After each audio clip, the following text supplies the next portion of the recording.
Welcome to Proclaim, a presentation of the Catholic Diocese of Alexandria. Join us as we journey together through the Scriptures revealed to us by God. Good morning and welcome to Proclaim.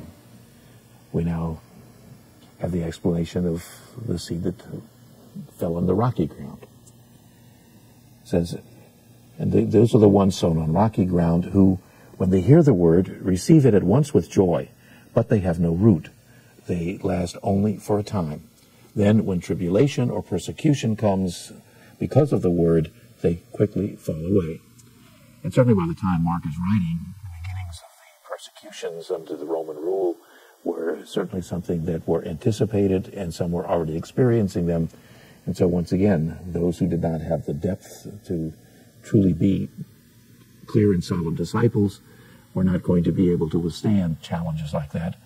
And that was something the early church clearly recognized.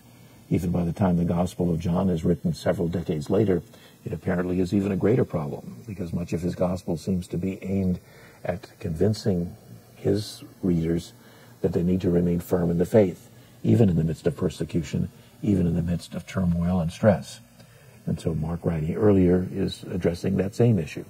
And apparently the reason for addressing these different types of people was based on the experience that the author and others had, that there were people who initially heard what the word of Jesus was, maybe even accepted it to some degree, but they didn't last. They were not going to be productive. They were not going to yield that harvest of unbelievable proportions that was described at the end of the parable itself.